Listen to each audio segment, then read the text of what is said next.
Welcome to Tea and Cornbread, a conversation with Sean and Tracy, where warmth, wisdom, and community come together.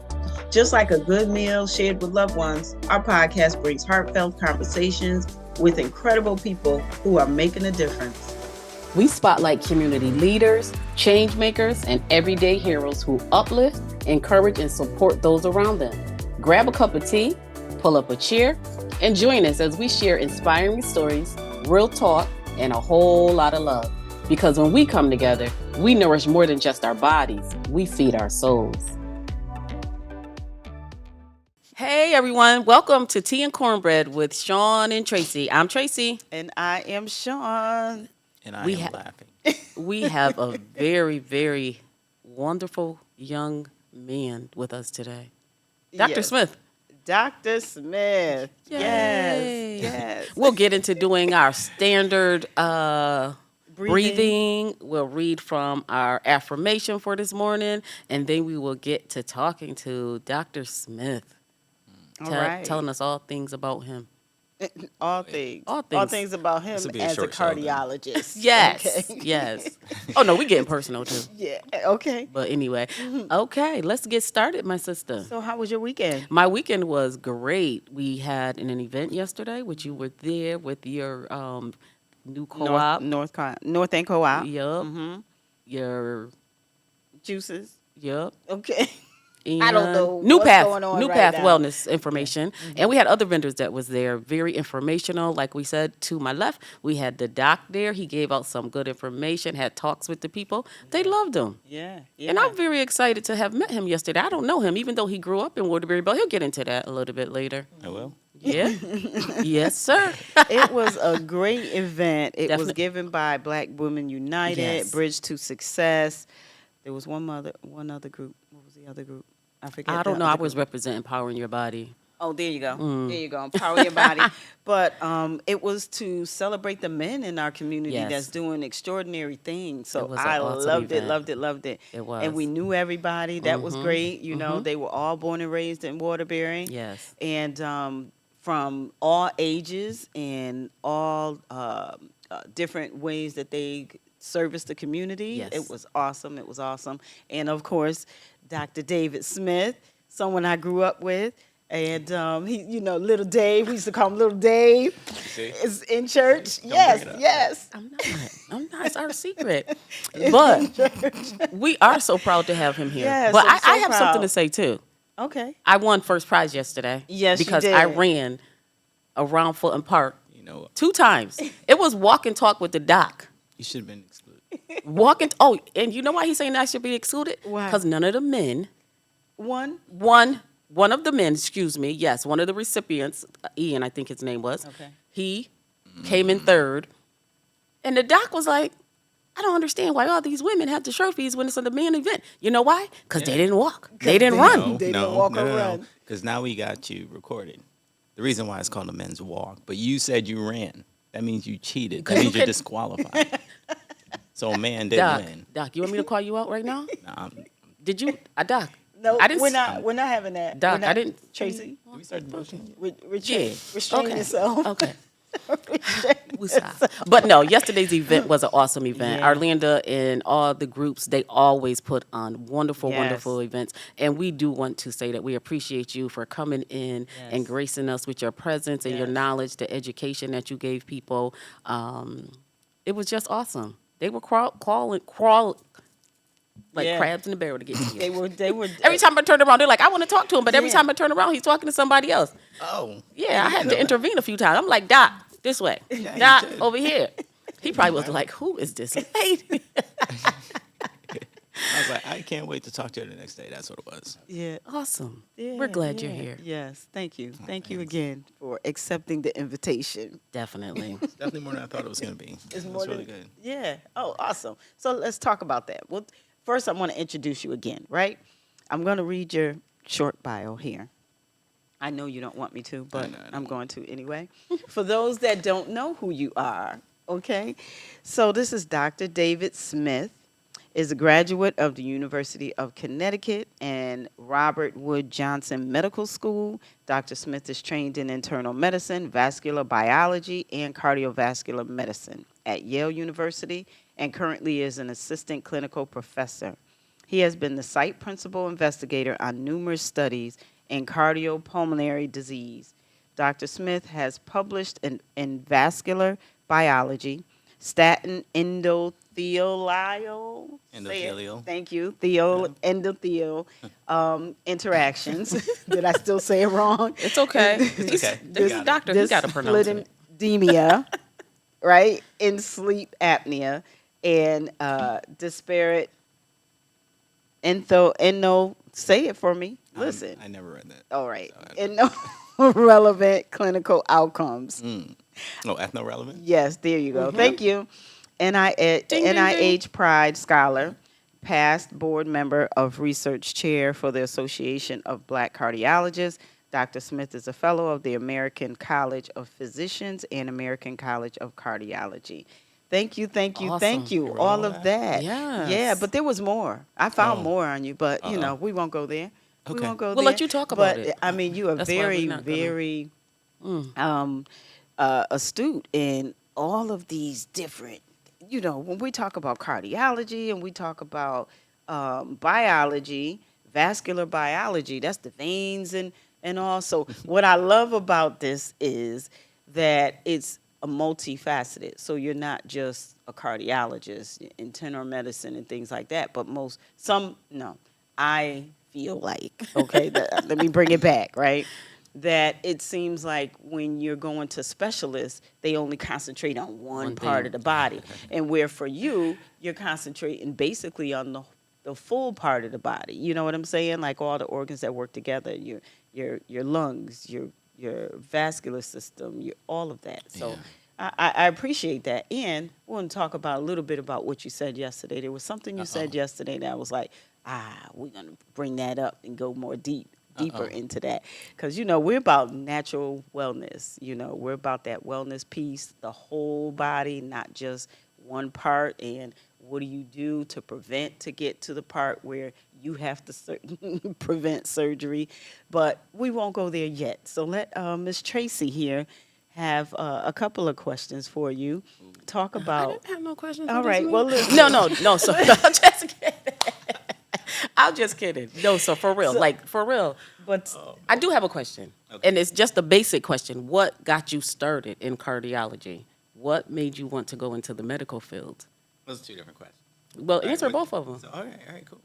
So it's I don't even know how I want to. come closer to the microphone. All right, I want to be Be yourself. diplomatic. That's right? what we 'Cause want. here's the thing, right? So it's gonna sound weird, right? So my mother, when she came from Jamaica, I'm first generation here, right? So when my mother came from Jamaica, she loved medicine. She wanted to be a nurse and wanted to do all the rest of that kind of stuff. But when she came here, of course, she had to go through all these extra, hoops and stuff. And she couldn't. So she ended up working in a hospital and doing a lot of other things. And I would just go there. I remember she'd bring your kid to work, and I would just see all these other people. And I'm like, Mom, I'm going to be there. I'm going to be the boss. I want to be a doctor. That said, I also had another pediatrician here in Waterbury, Dr. Baldovi. I don't know, some people probably knew him. He's a Filipino guy. And he had this hair that just came out stuck, and I wanted my hair like that, too. And so you put both of those together. I said, I want to be a doctor with the hair like that. With the hair like that. Yep. And then so that was it. Once I was 6, 7 years old, I knew I wanted to be a doctor. Wow. But that wasn't going to get me there, right? Right. So it wasn't until I got to Driggs Elementary that they started giving out these awards and these trophies. I wanted an award, right? So it was third grade, and my friend Adriana Trijos won an award, and it was a nice trophy, and it said high scholastic average. I had no clue what that was. And so I ended up talking to the teacher. She said that meant she had the highest grades in the class. I'm like, what? Like, she had higher grades than I did? Yeah, so, okay, that's not going to happen again. That was your goal. So in other words, I'm very arrogant. I'll call it competitive. Yeah. I'll call it Well, competitive. guess what? I'll call it competitive. very competitive. Sean? Okay. Very competitive. And, so that's where I said, hey, listen, it was medicine. I'm going to be good at it. I'm going to have to get it done, period. Right? And so that's it. It was just full steam ahead. Now, why a cardiologist? It's a little bit different. So when I it's so weird. You always have to have somebody reaching back. You should, maybe not always, but you got to have somebody reaching back. And again, my mother's Jamaican. My whole family's from, the Caribbean, from Jamaica. So none of them were really able to say, hey, Dave, this is what you need to do. This is what you need to major in college. I didn't know what the MCAT was, the Medical College Admissions. I didn't know what that was until I think about a year before I was supposed to take it. The only way I knew all this stuff is there was a doctor who worked with my mother, Alex Ortiz, and my mother said, hey, my son wants to be a doctor. He said, oh, really? Came up and gave me these 2 big books. They were both 3 inches thick. And he said, when you're done reading that, give me a call. I was like, what? So anyway, he was at Yale, internal med, and he said, Dave, I'm going to teach you everything you need to know. I did some classes with him, knocked out the MCAT, and I said I want to be like him. So then I knew I was going to go into internal medicine. We can tell pretty much in the first 2 weeks of medical school what you're going to end up doing. Ask me that later if you want to. I will. So then I went through. I was finally able to. I told you I want to be like him, and I'm driven, I'm competitive, and I knew he was at Yale, so I'm like, I'm going to be at Yale. So anyway, they told me what you have to do. You have to be at this percentage, and so I said, all right, I did that too. Then he wanted to be a cardiologist, so I kind of wanted to be a cardiologist, and then so I was wavering back and forth, and then 2 things happened. The director of the program said, hey, listen, you need to be what you don't mind waking up at 3 o'clock in the morning and deal with. And I was like, well, that's not going to be nephrology. So I'm not writing dialysis orders at 3 o'clock in the morning. So that was half of it. Then the other half is we had a guy, Sander. He was a pulmonologist, which gets to your point. He said that he didn't want me to be a cardiologist because cardiologists get lobotomies. Like, as soon as you become a cardiologist, you forget everything else that you were taught. That's what he said.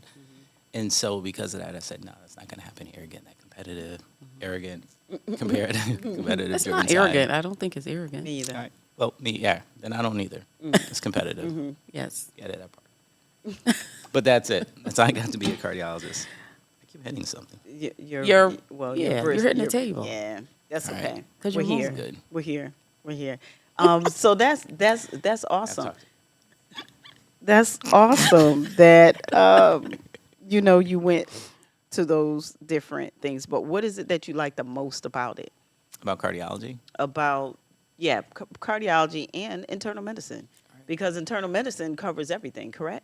Yeah. Okay. Well, so internal Kinda. difference between, I think family practice is probably the better one that says it covers everything because, Okay. they'll deliver you and they'll go straight through geriatrics. Okay. Like that. Internal medicine is really more adult medicine, but yeah, we are the specialists. Okay. In every organ. And And that's so if you really want to know what's going to go to internal medicine doc. right. Right.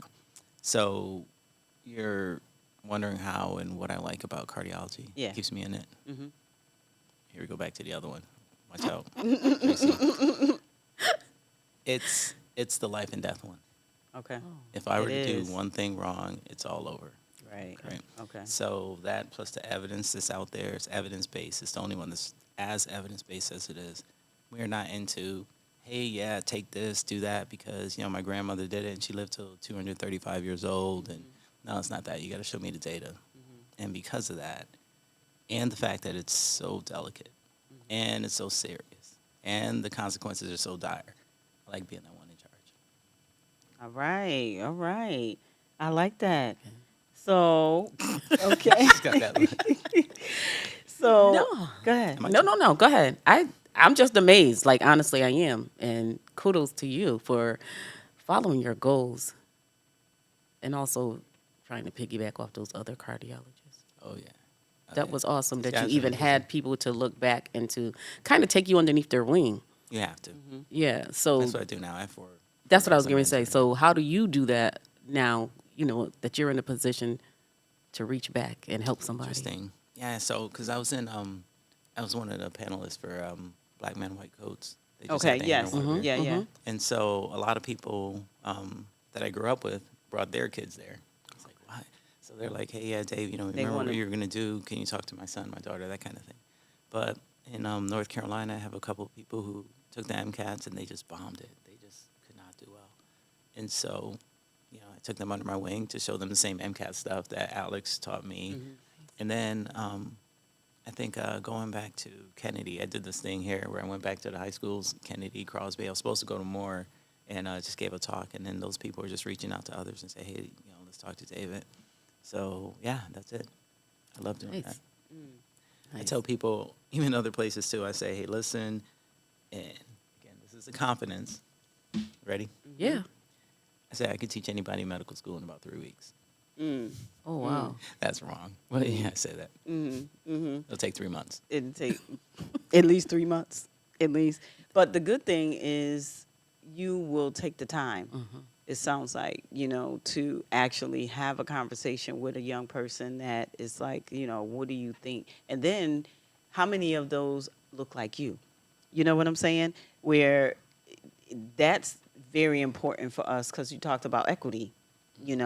That's very important for us to see us in positions that are deterred. That a lot of people have those stories of saying, "Oh, my guidance counselor told me I would never be this or Right. that or whatever." I had that too. You had that did? too? Yeah. Really? Kennedy. Talk about it. No, I mean, it was really just that straightforward. She's like, hey, being a doctor is hard. You're probably not going to be able to do it. Most people don't. I don't know if you'll get into a college program that's strong enough. Maybe you should think of other things, blah, blah, blah. And she didn't even know who you were as a student, She knows- evidently. Because She if you knows she was gonna started, be mad. right, she didn't know. She didn't know, right? It was like the Incredible Hulk, right? Yeah. Don't make me angry. Don't make me angry. I'm gonna show you. And you did. You showed her. Yeah. And the good thing about that, too, is that's a great, what we didn't do? I Devotional. know, but we can. It's a great, example, to show someone that it's not about being arrogant. It's about being confident. It's about being, it's about being competitive. You know what I mean? Because we use those words as negative against Oh, no. against It our ain't own, right? And so, no, to take the word arrogant out, that's not it. Confidence, right? Somebody might have called you that. That's but what I to was me, gonna that's say. a negative People probably say that to you, right? conversation. But you know your stuff, so you can back it up. And so it's not about that. You're confident, you know what you're talking about. And you can teach our children, listen, hey, this is what you want. This is what they told me. And I said, yeah, okay, wait, watch me. Watch me now.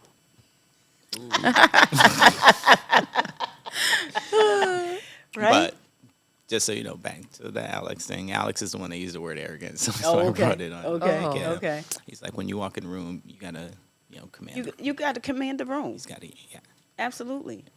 Yeah. Yeah, kind of like you walked in yesterday. You commanded the room. I don't think I Absolutely. did that at all. You did. I watched you. You I said, did. Sean, Yesterday was amazing. the doc's here. No. No, you were pretty laid back. Yeah. You were with I'm the always people, and I laid like I mean, that. but you seem You comfortable. made them feel. Yeah, you Yeah, made everybody feel comfortable. Yeah. You Because remember if they Jamaican were- stuff, right? Huh? You remember that part about being Jamaican, right? Yeah. We're gonna make everything cool. What? No. Everything Irish. Everything cool. Everything cool. No, you did. You made them feel comfortable, and this is why even after you spoke, they were still wanting to pick your brains, tell you what's going on with them, help you problem solve for them. You know what I'm saying? Yeah, and So- that's internal medicine. We like the problem solving. Okay. thing. Yeah. Yeah. Awesome. So we tell people when you walk in medical school, we can always tell the ones who want to problem solve and figure out everything, they're going to be internal medicine. The ones who really don't care, they just want to cut, they're going to be surgeons. Right. Okay. I Right. don't want to go through everyone because you never know who your listeners exactly. are going to Right, come at right. me. No, not really. But That's at the all right, I'm same ready, time, it's. You're being honest. Oh my goodness gracious! This is one of the most difficult. All right. One of the most. No, it's not. This is No, awesome. it is awesome. So I want to talk about what you said yesterday about Oh, she been the waiting for equity. this. Yeah, I see. the equity piece of how that was. I was like, I never heard that. I never heard it in that way. When we talk about Black people are the most prominent in disparities of different health issues and things like that, and how you put it in a way where it's like, this is why. It's not necessarily because they're Black. It's about like the system and equity and access, right? And when I heard that, I was like, oh, I can't wait for tomorrow.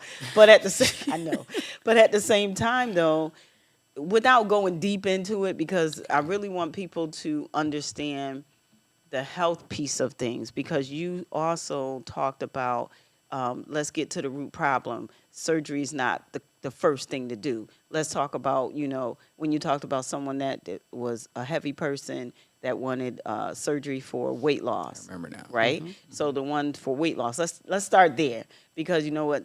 Our audience we want to educate them on how to stay healthy and what, you don't always, because the biggest thing right now is the shots for weight loss, which is crazy to me, but it's okay, right? So let's talk about how you deal with your patients in a way where it's like, no, that's not going to be the first thing. I'm not just going to give you a pill. Let's talk about what you're dealing with and why. And then let's talk about your habits. What are your habits? What are the things that you're doing that got you here? Just because I'm a cardiologist or just because I'm a surgeon, usually they go through family medicine first and they refer to you, That's true. right? And so when they refer to you, it's because it goes beyond their scope to a certain extent. But then when they get to you, they're expecting, just in my experience with cardiologists, and I don't have one, I'm just dealing with people that have them, right? And even though the one that we're dealing with, he's not a pill pusher, but at the same time, he'll give it to you and tell you at the same time, I wouldn't be on any of those medications Oh, that wow. you're on. like But that. you know what I mean? But the thing is, because by the time they get to them, they've gotten so far. They're so far beyond reproach, right? So talk about that. Talk about how you deal with your patients and the way that you like help them and help them to heal as opposed to yeah, we can cut you. I can cut you all day long. But It's I still love not gonna when you help. said right. You're gonna get fat all over again. You're gonna regain everything you said. But yeah, what part of that? Because I did a whole lot I of know. talking. But it's all right. Wherever you want to start. Wow. No, so the person you're talking about was a lady. I think she was about 5', 5'2", 400 pounds, and said she wanted to get gastric bypass. I don't like that. I don't believe in it as a first choice, second, third, or fourth choice. Yeah, I mean, if you don't, so the only way you're gonna lose weight, even with the shots, whatever you want to do, if you don't have your mind right, it's not gonna work. Not gonna work. If you don't have the right, and I wouldn't call it diet, but just your thought process about eating, the way Mindset. you eat, it's not gonna work. If you don't have the right activities in your life, you're like, yeah, I'm gonna take this shot, or I'm gonna cut myself and let them take out half my gut and see what happens. And then you're gonna turn around and sit on the couch. It's not gonna work, right? So that said, you have to actually think a certain way. You have to feel a certain way. You have to seek certain things. And if you don't do that, if you're not ready to do that, you're not ready to have any medical intervention, in my mind. And the good news about, or the good thing about being medically trained is you actually know there's more than one way to get through, to skin a cat. So, yeah, the way I do it is, I really want to make sure that, they're mentally thinking about what they're doing. And as a matter of fact, if you look at the American College of Cardiology, American Heart Association, they put those pills that you're talking about, the weight loss, they're actually in our guidelines as, as far as what to do. So here's the thing. If you're obese, you're going to be diabetic. Just wait around, right? And anyone with diabetes is essentially the same thing as cardiac disease. Like your chances of dying from a cardiac... Say that again out loud. You are not saying it loud enough.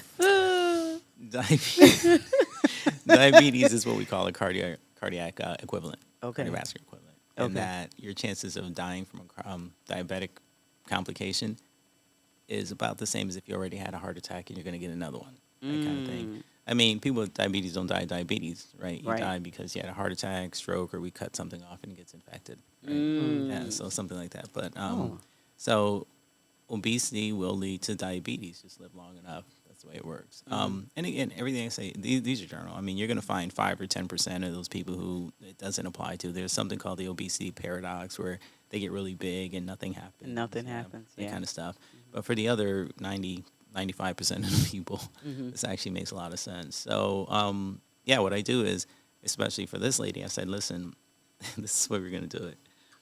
To get gastric bypass, you have to go through cardiology because you have to make sure your heart can handle the surgery, the anesthesia, and all the rest of the stress and such. And then the post-procedure rehab, all those kind of things. So I told her, I said, listen, you need a stress test. I get it. But let's work out a deal. I think I said, give me 6 weeks. I'm going to get 20 pounds off of you, but you got to do exactly what I say. And if this works, you come off 20 pounds in the next 6 weeks. Don't ever talk to me about surgery again in your life. But if it doesn't work, fine, I'll do the stress test and we'll go ahead. So she came back 40 pounds down 6 weeks. It was very simple. For her, it was mostly a mental thing. She also had to believe in herself. Then she had to rethink the way she thought about everything. You know, food. I mean, people just throw it in because it's time to eat. What kind of junk is that? Yeah. Yeah. Oh, I happen to eat in a few hours. So, Right. and then Right. you know they say this other thing. I want to be paleo. What does that mean? You know, Or and keto or your this or keto that. yeah, I mean, look, the body is designed to do what the body's designed to do. And if you're going to tell me you want to eat like a caveman, well, then fine. But a caveman didn't eat a pterodactyl every day. Right. Like, cavemen didn't eat every day. So, you know, I mean, I think people say a lot and they don't really know what they're talking about, which gets back to cardiology. Everything's evidence-based. Don't tell me about what worked for someone else. Show me. Show me. I need a recipe. Oh, so yeah, it's interesting. So I modified something from Joel Furman. He's a cardiologist out of UNC. He wrote a book I'm called familiar with. Eat to Live. Yeah. Right with that? Yeah. Yeah. He has that 6-week plan. Yeah. I made a few modifications, but yeah, either way, it works. It works. Okay. Puts food in the 3 categories. Like, one, things you eat all of. Like, no one cares about calories. I mean, if you're eating right, the calories are not going to really doesn't matter. factor. Exactly. You're going to burn them up. Calories are nothing more than energy. You're going to take in the right kind of energy for what you need. And then there's category 2, which is limited.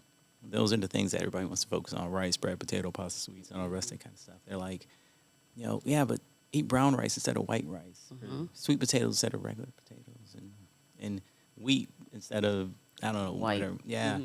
And I don't know, some people say crack is better than cocaine. I don't know how you want to put right. it. Either way you want to Okay. do it, they're all bad, right? So the thing isn't taking it. The thing is how much you're taking and what your body can handle. Okay. Someone like Sean, I mean, she can have, I don't know, 2 or 3 sandwiches. I'd eat Big one guy. sandwich and I'll just blow up. Right. Right. It's weird. So then it comes down to insulin, and then you start getting biochemical, nerdy stuff you don't want. Yeah, But I do. to your point, Come on. but to your point, the doc should integrate that. Right. Stuff we know, we think of on the biochemical level. I was talking about cholesterol yesterday being nothing more than oil. It just solidifies in your body. And you break it down for energy. And because it has so much more energy than sugar, it's going to take a lot longer to break down. And people work out and they're like, yeah, I'm losing all this weight. You're not losing that much in fat. Mathematically, you're not losing much in fat. So, but we'll talk about that. But as a doc, the stuff you know, you learn it and you need to implement it. People need to understand it. And my mother used to say something. She was my best teacher, actually, honestly. She said something, and Alex reiterated it, that when you're talking, if you can't explain it to a 12-year-old and make them understand, then you don't know what you're talking about. Okay. It's crazy, but yeah, I think it's true. And that's it. That's the approach I bring to people. I'm like, listen, let's talk about it. Let's hear the whole thing. Let's think about the whole story. Let's come up with a plan. Bottom line is, I tell people this. Day one, you come and see me. I said, I'm going to give you everything I know. We're going to talk about it. Then, after hearing it all, we're going to figure out what works best for you. For you. But then the final piece is, we're going to go the way you want to go. But if you pick the wrong choice, I'm going to fight. That's I it. love it. That's the plan. Yeah, I love it.